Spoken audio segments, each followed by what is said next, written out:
Hey guys, in today's video I'm going to show you how to prune a bay tree shrub, hedge and topiary. Let's get to it.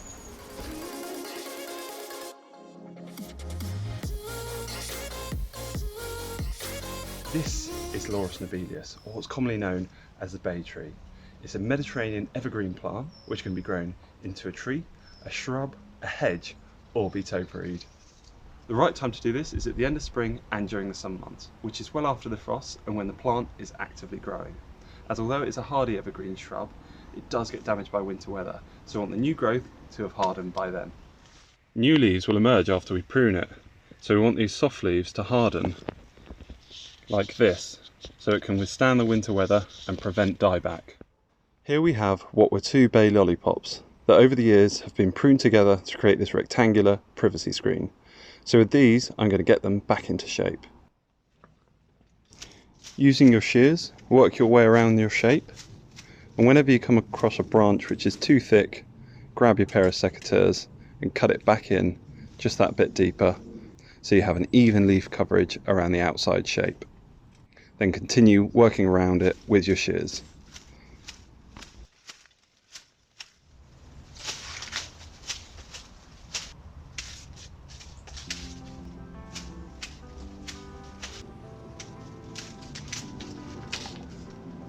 Now this is actually quite a hard bit because it's upward growth. We want more outward growth. Otherwise you're going to see these exposed branches. So what I'm going to do is take that out and let this area fill in.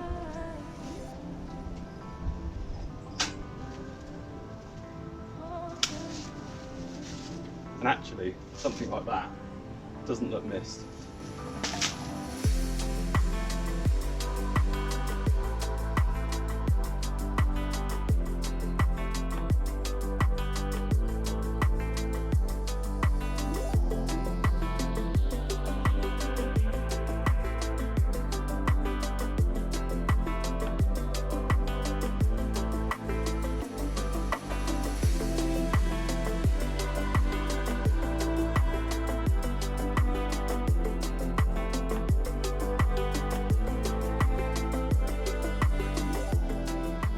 So that's that one done. As you can see, I've done quite a hard cut back and it's exposed some of those yellow dead leaves that are inside. So those ones you can either pick them off or the wind will take care of those and they'll fall through.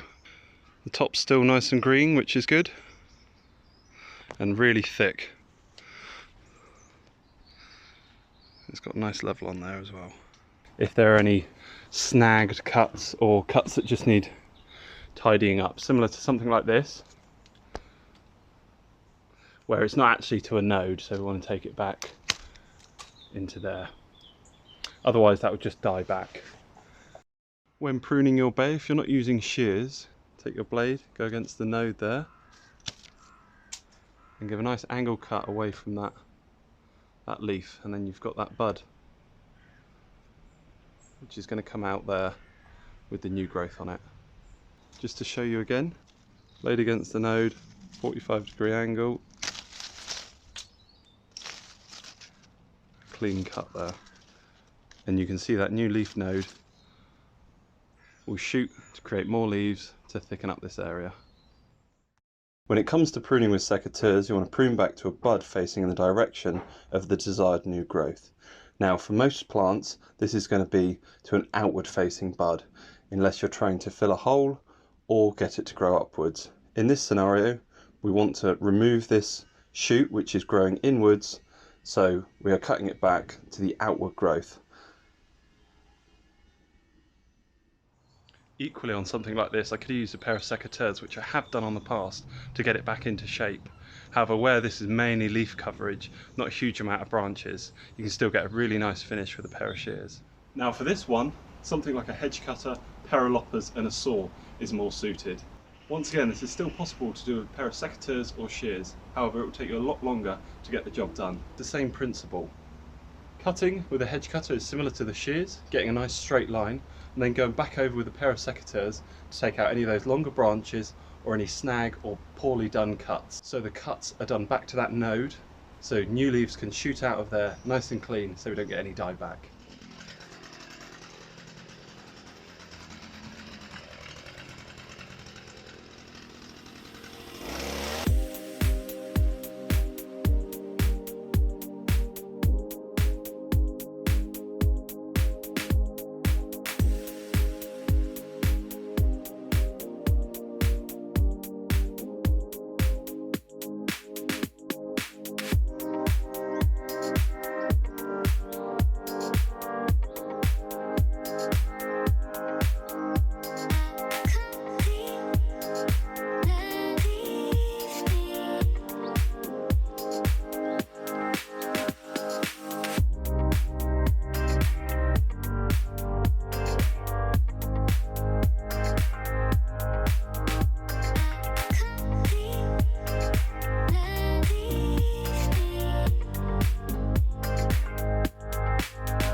That's the bay hedge complete. Nice, clean, sharp edges with a consistent level height across them. These bay hedges cut like this provide a great structure and give a really nice modern modular look to the garden. Something I did want to mention about pruning the top is to cut the thicker branches lower than the overall height. This enables you to easily glide your hedge cutter or shears over the top of the hedge in the future. If you want to reduce the overall height or width of the bay, you can take it right back to the wood with an angle cut away from the new shoot. Another example of cutting it back hard to the wood would be to take it back to something like this. Or you have a little node coming out there. If you do a 45-degree angle away from that with a pair of loppers or a saw, then it will shoot new leaves from that point. The last pruning technique for a bay is by doing a more regular light prune to keep it in shape. This is usually done on topiary specimens. You can use a clean pair of secateurs or shears to shape your bay. Just make sure they are sharp and you leave clean cuts. If there are any thicker branches that get in the way of shearing, cut them back more so they are away from the outside shape. Then you will have a consistent leaf coverage to give that tight, dense look. If you are new to topiary, slowly work your way around the shape you're trying to create, stepping back, assessing your progress. You want to try and balance your plant so the trunk is in the middle and the weight of the branches and leaves are evenly distributed around that. If you take too much off, don't worry, bays do very well shooting from the wood, so we'll always fill in any gaps you make.